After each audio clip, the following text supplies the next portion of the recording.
So welcome to another build series. I was able to prop this up on my outfeed table on the table saw because if you watch the channel, you know I have a couple rather large pieces of furniture that have been in my shop taking up the space I usually display stuff in.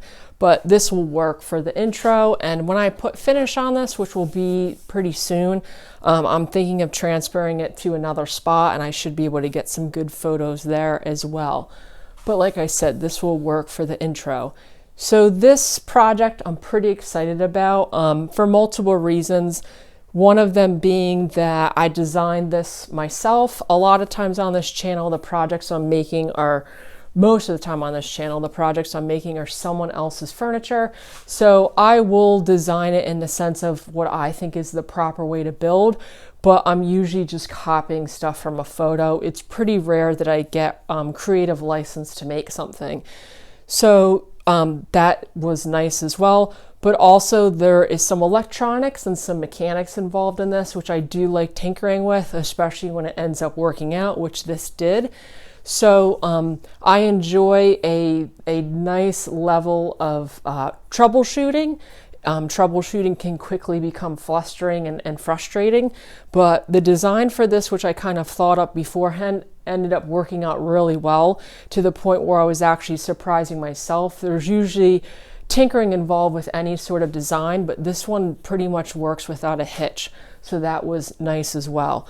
I'm putting this table, which is a standing desk, under a DIY title, which I might get some pushback from in the comments. But realistically speaking, and the first part of this video is mostly going to be milling up the lumber that I made these two trestle style legs with, which pretty much are the structure of the whole piece. But you do not have to mill up your own lumber for this. The dimensions I used are roughly based off of 4x4s. So you can easily make a table like this out of dimensional lumber without a planer or a jointer. You're just going to have to deal with some of the nuances that come with dimensional lumber. And the top was a live edge slab that I happen to have in the shop. But you can easily make a top out of anything you want, really. The choices for making tops are kind of endless. And then the rest of it, the main part that lifts up and down, I made specifically out of plywood because it's dimensionally stable. I didn't want to have to worry about, as the season changed, this binding up because the wood was swelling. And to be perfectly honest, the tools I used for this were mainly the radial arm saw and the table saw. It's put together with mortise and tenons. I have a mortising machine, but before I got the mortising machine, I used to cut all my mortises on the drill press, and before that, a handheld drill, so it is possible. So that is why this gets the DIY tag. I will eventually have plans for this. But if you watch the channel, you know I'm real behind with getting plans out.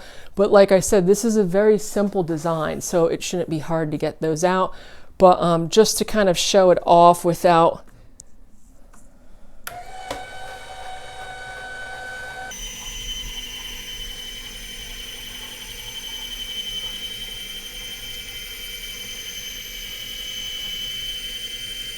So when in use, this is about the height it's going to be.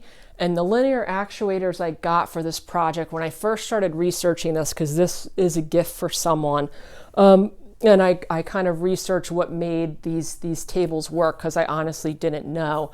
The company that I saw online that sells these is a company I worked with before. So I reached out to them, and in exchange for free linear actuators, I'm going to put their link and description in the video, and I'm not putting this under the tool review title because those videos on my channel don't get a lot of views, but they will be highlighted throughout the piece. And the nice thing about this, like I said, since it's a gift, is I could kind of keep people up to date on how well the actuators are working, because with something like this, it works great now, but what's the most important thing with any sort of mechanism like this is going to be longevity. So I could kind of keep you up to date with that. So like I said, this will most likely be a 3 or 4 part build series. And the first part is mostly going to be milling out this thicker lumber. and then we'll get into putting it together. So a few years ago, in exchange for a cutting board, a guy gave me a bunch of these rather large, this one's a little over 9.5 by 9.5 inch wide barred beams. So this was going to be the perfect material to use for this table. So I'm going to take it out of the shop and piece it out into quarters. So at this point, I don't really know the height or anything like that of the pieces. I was building this as I want, but the basic design was I knew I wanted my pieces to be rather thick. The heavier the base is, the more stable the top is going to be when it's raised.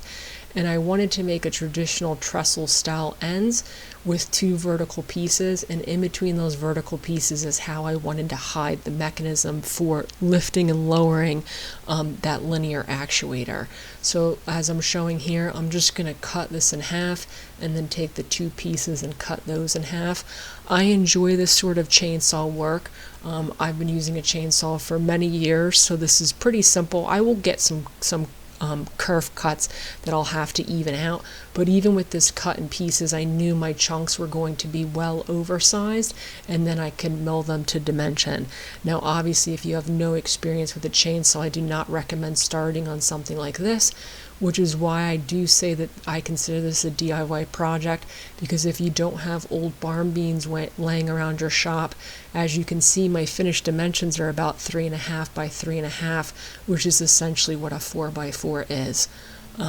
So that's all I'm going to do. You can see I go through almost about halfway on one side, I'll flip it and then continue, chalk line just to have a transfer mark, and then I usually meet pretty accurately in the middle. There will be some, like I said, some uneven curves, but I knew that my pieces were going to be quite large and I'd be able to clean them up fairly easily. So this is actually yellow pine, and I really enjoy working with yellow pine, but this beam especially was extremely sappy, so it kind of gummed up all of my tools, but it smelt great while I was working with it. And you can see I'm about to get through this one portion. I forget how long this was. I don't think I measured it. I think I just made sure it was long enough. The table width is going to be about 24 inches, so I knew the top and bottom base were going to be about 24, and I'm building this as I go. I'm not working off of plans, so I didn't know the exact height of those trestle parts yet. I wasn't going to figure that out till I laid everything out once they were planed down. So I basically just rough cut this into oversized dimensions, and then you'll see I'll finish cutting them down later. So this is then cutting these 2 halves into more halves, which will give me 4 quarters. And like I said, at this point, these 4 pieces are a little over 4x4 wide. When I do have plans out, you can really kind of use, I wouldn't recommend going too thin, because like I said, the point of this heavy base was the heavier the base is, it's the less vibrations I was expecting in the top. It's very similar with tools. High quality tools are usually pretty heavy. They have a lot of metal parts on them. It cuts down on vibrations when you're using them. It's just kind of a hallmark of well-built things. So once I had that, I was going to cut these down outside as well. A little bit easier than cutting this stuff down on my tools, and like I said, at this point I'm working with all rough dimensions. Now the next part's going to be milling this stuff, and I already had a head start because even though the outside was rough, it was very flat. This is an older beam. You'll see how tight the grain is a little bit later. This is a little bit of a better shot of that rough pile. You can see they're pretty clean cuts, but there are some parts where there is quite a bit of undulation, and just how tight and nice that grain is. So like I said, I kind of drew up a quick graphic to explain this because it's a little hard to see in the video. The gray things represent the fences on the table saw, and then the darker parts of this piece represent the outside edges of the piece. So I need 2 flat references to ride, especially on the tabletop. So obviously one of those was created by the bottom of the lumber, which is the darkened part, and then I went through and I picked the straightest kerf cut, so that what I can do is, because my blade only goes up 3 inches, when I flip these upside down, I'm making sure I'm using the cleanest reference marks. If you're doing something like this with beams and you get really uneven cuts, I do not recommend doing this process on your table saw. It's highly dangerous. But with this, as you can see, I already have one flat spot, that is the outside edge of the wood, and then I cut clean enough curves with the table saw in order to have a solid reference point on that table fence, and that made this clean cuts. So basically what I'm going to do is I'm just going to take about 1/8 of an inch off of all of these sides rather slowly until they're square. So this is a bit of a longer process, but I didn't want to send this stuff through my planer because, like I said, it's very sappy. It would have gummed up my planer blades extremely quickly, and I don't have a jointer. So if, like I said, if you have clean kerfs, this is a quick way to do this process. It's not as quick as some other tools, but you'll see I ended up with really nice results. So I'm just going to go through and start taking off these pieces. You could see there is a little bit of still a change in dimension, but in general, this first cut is really going to even out these pieces. Like I said, the top side of this is pretty flat, and then I just picked the flattest kerf cut from the saw, and I just kept doing it this way. So then I would move the fence over and do the exact same thing on the other side until I've slowly removed the outer edges. Now this is still a rough dimension. I'm going to be doing this a second time. The first time you don't end up with perfectly square pieces, but you end up with square enough pieces that when you do it the second time, it comes out really flat. So you can see I'm making marks that are marking the flattest sides, because that's the second time around, that is what I'll work with, is the flattest of those sides. So I took off the 2 edges that were cut with the saw, and then the last thing I could do is take off the outer edges, or begin to take off the outer edges, which was extremely dusty. I do have a dust collector working at the moment, but these outside edges were just really dusty. But you can see when I'm sending it through with the outer edge, the kerf is pretty similar, and that's because, like I keep saying, that outer edge was already pretty square to work with, which is also what made this process extremely doable. So then this is that stack I'm left with. You could see they're much more square. I don't have nearly as much undulations and breaks in the piece. And obviously I have 8 of these, but I'm only really showing the process of going through 4. The longer ones are going to be for the verticals, and the shorter ones are for the base. So now before I start going through the second time, some of these will have thicker material. And just to save some time on the table saw, I will go through with each one and take off the high spots with a hand plane. So now I have really flat surfaces because I'm taking off that little bit of the undulation on there. And then this is just the exact same process, but this time I'm only taking off a very small amount.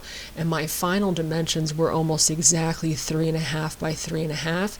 Like I said, like I keep saying, I kind of planned some of these dimensions around the fact that if people wanted to go by a 4x4, maybe take a little bit of a kerf off of it to square up the edges and then sand it, it's doable to do that, and it will match my dimensions pretty closely.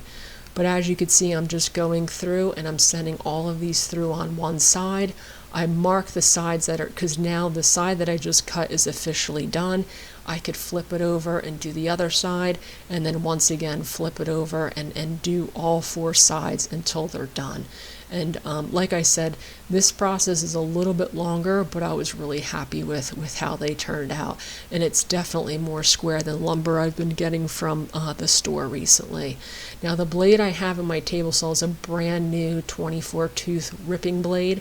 If you want to do something like this, I highly suggest getting one of those.